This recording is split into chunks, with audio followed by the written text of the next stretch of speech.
Fala pessoal, estamos de volta mais uma vez, ainda dando sequência, né, à questão de Abrão. Eu sou a Lê. Eu sou a Lei. E nós somos o Bíblia Em Casal. Então vamos para a leitura do texto, né? Abraão saiu do Egito com sua mulher e com tudo que possuía, e Ló foi com ele para Neguebe. Abrão era muito rico em gado, prata e ouro. Ele partiu de Neguebe em direção a Betel, indo de um lugar para o outro até o local entre Betel e Ai, onde já havia armado seu acampamento anteriormente, e onde pela primeira vez tinha construído um altar. Ali Abrão invocou o nome do Senhor. Daí, Ló, que acompanhava Abrão, também possuía rebanhos, gados e tendas, e a terra não podia sustentá-los juntos, pois eram muitos os seus bens. Não podiam morar no mesmo lugar. Surgiram desentendimentos entre os pastores dos rebanhos de Abrão e os pastores dos rebanhos de Ló. Nessa época, os cananeus e os perizeus também habitavam aquela terra. Então Abrão disse a Ló: não deve haver desavença entre mim e você, ou entre os seus pastores e os meus. Afinal, somos irmãos. A terra inteira está diante de você. Vamos nos separar. Se você for para a esquerda, irei para a direita. Se você for para a direita, irei para a esquerda. Olhando em volta, Ló viu que toda a planície do Jordão estava bem irrigada, como o jardim do Senhor, com a terra do Egito até Zoar. Isso foi antes de o Senhor destruir Sodoma e Gomorra. Isso aqui é interessante. Então, Ló escolheu para si toda a planície do Jordão e partiu em direção a leste. Assim, os dois se separaram. Abrão ficou na terra de Canaã, mas Ló mudou seu acampamento para perto de Sodoma, entre as cidades da planície. Ora, os homens de Sodoma eram extremamente perversos, pecadores contra o Senhor. Depois que Ló se separou de Abrão, o Senhor disse a Abrão: erga os olhos e olhe para o norte, para o sul, para o leste e para o oeste. Toda a terra que você está vendo, darei a você e à sua descendência para sempre. Tornarei a sua descendência tão numerosa como o pó da terra. Se for possível contar o pó da terra, então será possível contar a sua descendência. Jogou pesado. Percorra esta terra de alto a baixo, de um lado para o outro, porque eu darei a você. Então Abrão mudou seu acampamento e passou a viver próximo aos carvalhos de Mamre, em Hebrom, onde construiu um altar dedicado ao Senhor.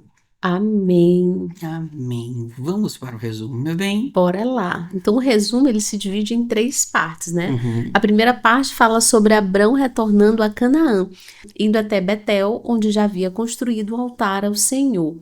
A segunda parte do capítulo fala sobre a separação de Abrão e Ló, né? Ambos haviam prosperado muito, né? Então a terra não podia sustentar os dois juntos. Então, para evitar conflitos, eles resolveram se separar. Então, Abrão propõe a separação e Ló escolhe primeiro a terra que iria habitar. E Ló escolhe a fértil planície do Jordão, próxima a Sodoma, sem considerar a perversidade da cidade. Aqui é um ponto que me salta muito os olhos. Ló, aí depois a gente vai fazer o salto dos olhos, né? Vou voltar nesse ponto. E o terceiro momento aqui do nosso resumo é quando Deus renova a promessa a Abraão, falando, na verdade Deus reafirma a promessa, né, de dar a terra a Abraão, a sua descendência, promete que os seus descendentes serão incontáveis como o pó da terra, e Abraão ele vai mudar-se para Hebrom e construir um altar ao Senhor. Acho que tem 2 pontos aí que me chamam muita atenção nesse capítulo que estamos lendo. Você quer dar uma olhada na imagem que temos primeiro? Quero, sou curiosa, vamos embora? Olha que lindo. É legal para a gente ver nessa imagem, lembrando que nós sempre criamos através de IA, né? Mas essa imagem é interessante, a gente vê a grandiosidade dos campos, das planícies, né? Como a coisa era grandiosa e era muita gente. Que a gente às vezes conversa e fala sobre questões de Bíblia e acha que era 20 pessoas, 30 pessoas, e era não sei quantas milhares de pessoas, né?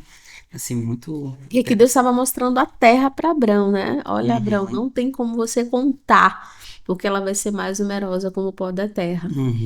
Muito interessante. Mas vamos para o nosso salto aos olhos. Bora lá.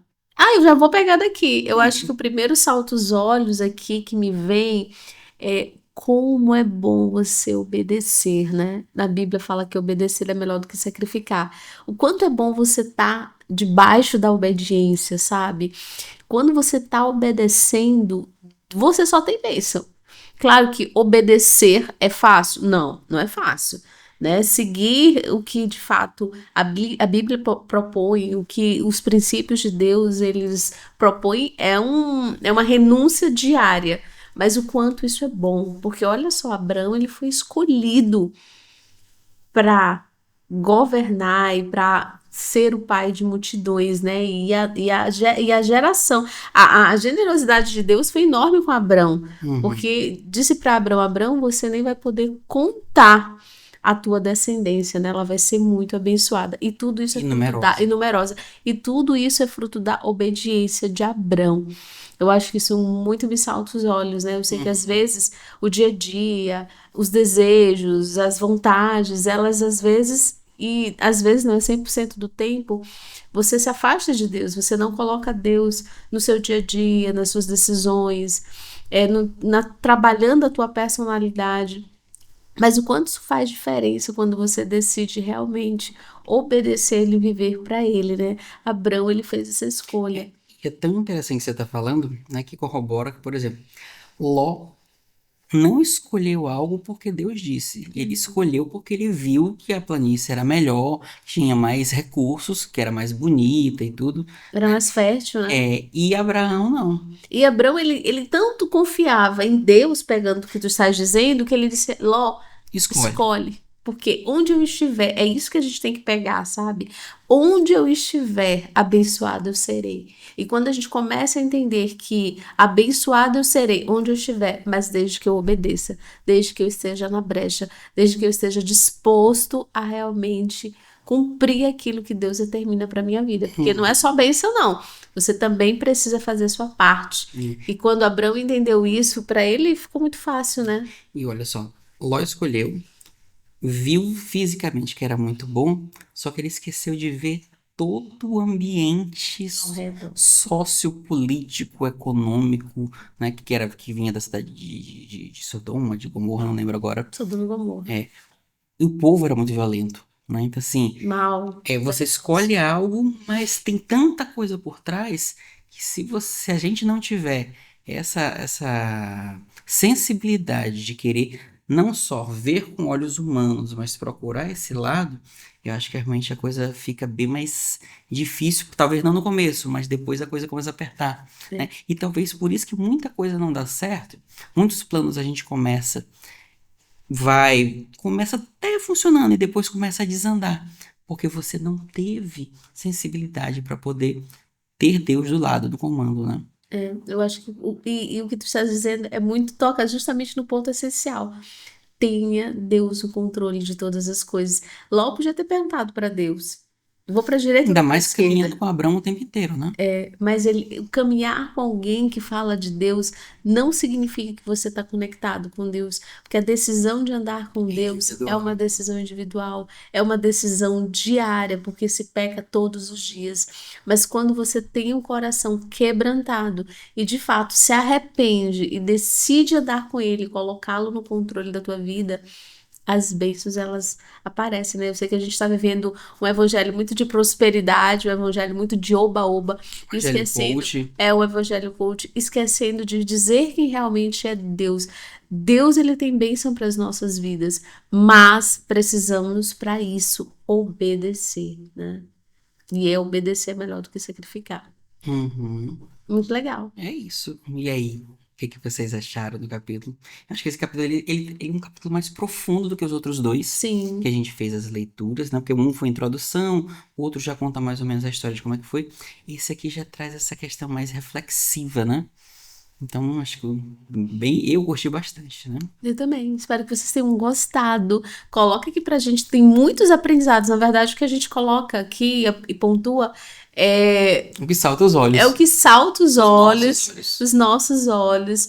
E claro que assim, se você for ler aprofundado, não só Gênesis 13, mas todo o capítulo de Gênesis tem muito ensinamento, muito aprendizado. Recomendamos para que você faça essa leitura. Se você está começando agora a leitura da Bíblia, que você possa fazê-lo realmente, minuciosamente. Eu acho que é muito legal aprender nesse contexto, nesse lugar. Aqui o nosso saltar os olhos é muito rapidinho, mas se você puder fazer essa leitura na sua casa, com a ajuda aí até mesmo do chat GPT, do Google, enfim, peça ajuda, peça orientação.